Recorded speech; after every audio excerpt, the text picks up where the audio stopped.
Good morning, students. Today we are going to read our story cards, and the story today is called The Conceited Apple Branch. And this is based on a tale by Hans Christian Andersen. Therefore, we know it is fantasy. So I want you to listen for these words that I'm going to define for you, and go ahead and put your hands on your head as you hear them. You can do that even though you're not in class.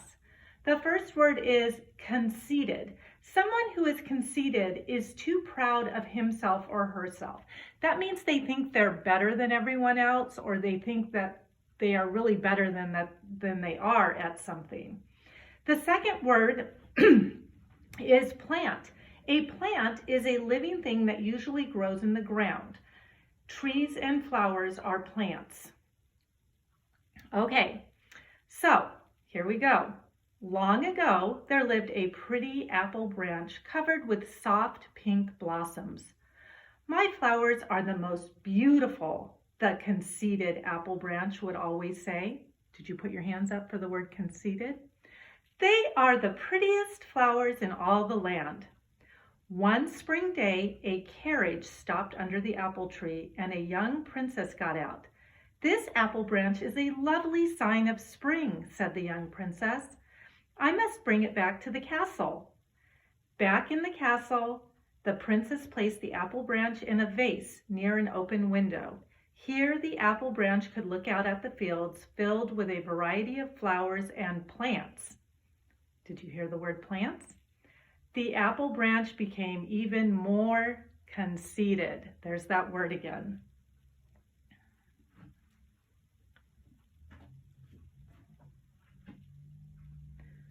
Okay. The next word I want you to listen for is grow. Grow means to live, change, and become bigger. So children grow, plants grow, living things grow. The apple branch felt it was better than all the other flowers because it was conceited, right? Especially the dandelions. Dandelions must feel so sad, said the apple branch.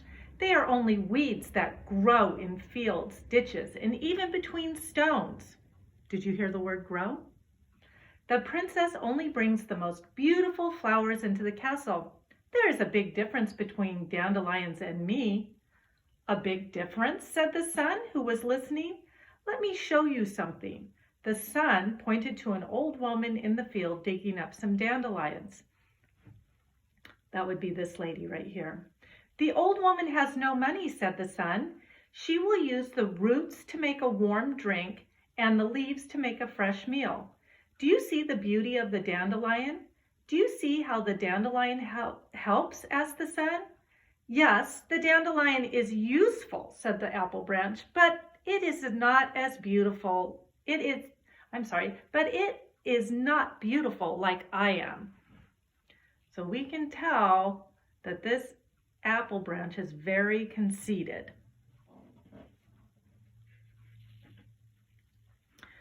The next word I want you to listen for is equal. Equal means to be the same as something else. So like in math, when we say 2 plus 3 equals 5, it means it's the same. You do not understand, said the sun, and she pointed to a group of children in the field. The apple branch looked and saw mothers tickling their babies' faces and little yellow dandelions. The babies laughed as the dandelions tickled their cheeks and noses. Girls and boys made flower chains with the dandelions. They made long necklaces, bracelets, and crowns too. The children danced around the field with the chains of dandelions. The older children carefully gathered the dandelions that were light and fluffy and full of seeds. These flowers look like balls of light gray feathers. I will try and blow away the seeds in one puff, said a boy. We will have more and more dandelions. Do you see the beauty of the dandelion now? Asked the sun. Do you see why the children love them so? Yes, dandelions are beautiful to children, said the apple branch, but dandelions are not as pretty as my flowers.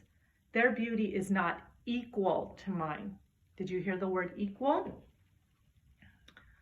Okay. The last word I want you to listen for is charming. If something is charming, it is very pleasing and delightful. Just then, the young princess walked into the room. The princess was carrying something in her cupped hands. Very carefully, she placed it in the vase with the apple branch. A dandelion? Thought the surprised apple branch.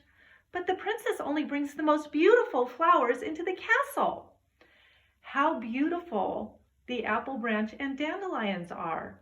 I will paint a picture of them and they will look so charming together, said the princess. Did you hear the word charming? As the princess slowly painted the apple branch, as the princess slowly painted, the apple branch thought about the old woman and the children gathering the dandelions in the field. It finally began to see the dandelions in a new way. There is not a big difference between the dandelions and me after all, said the apple branch. We are both beautiful in different ways. There is beauty in all flowers. The sun heard this and he smiled warmly down at the apple branch and the dandelion. The princess happily finished her painting of the apple branch and the dandelion, one as beautiful as the other.